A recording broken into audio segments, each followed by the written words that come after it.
네, 태형건설의 워크아웃 여부 결정을 하루 앞두고 산업은행과 5대 은행 등 주요 채권단이 다시 모였습니다. 태형그룹 관계자도 직접 참석해 동의를 호소했는데 이 채권단이 공감대를 형성하면서 워크아웃의 청신호가 켜졌습니다. 자세한 내용 취재기자 연결해서 들어보겠습니다. 이영원 기자. 네, 산업은행입니다. 네, 오늘 주요 채권단이 다시 모였었죠.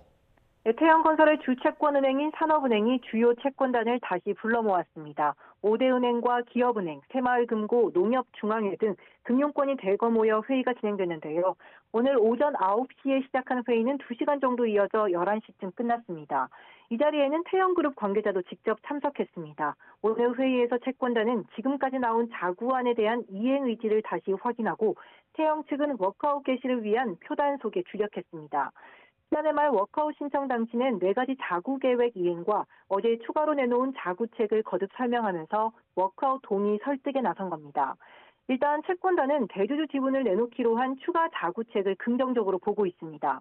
기존 자구책으로도 충분한 유동성을 확보하지 못하면 TY홀딩스의 대주주 지분과 TY홀딩스가 가진 SBS 지분을 채권단의 담보로 내놓기로 하면서 오너 일가가 진정성을 보였다고 평가한 겁니다. 오늘 회의가 끝난 뒤 채권단은 자구 계획이 그대로 이행되면 워크아웃 개시와 이후 실사, 기업 개선 계획 수립 작업이 원활하게 진행될 수 있다는 점에 공감대를 이뤘다고 강조했습니다. 네, 워크아웃의 청신호가 켜지긴 했는데 내일 개시를 장담할 수는 없는 상황인 거죠. 워크아웃 절차가 시작되려면 채권단의 75% 이상이 동의해야 합니다. 이 비율은 전체 채권액을 기준으로 합니다. 이 기준에 따라 현재 채권단이 가진 의결권 구성을 보면 은행권이 33% 정도입니다. 건설공제조합이 20% 정도고요. 새마을금고와 신협 등 상호 금융권 비중도 상당한 것으로 알려졌습니다.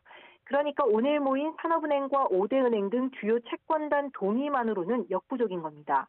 나머지 채권단 설득이 중요한 건데 워크아웃 개시에는 크게 무리가 없다는 평가가 지배적입니다.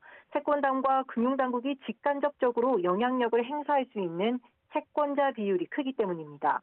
그렇다고 워크아웃 개시가 100%될 거라는 장담은 할 수 없는 만큼 오늘도 주요 채권단과 태형 측이 바삐 움직일 것으로 보이는데요.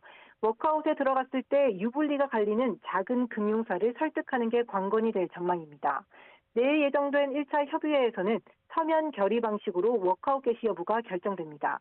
채권단 75% 이상이 동의해 워크아웃이 개시되면 태형건설에 대한 금융사 채권은 최장 넉 달 동안 유예됩니다.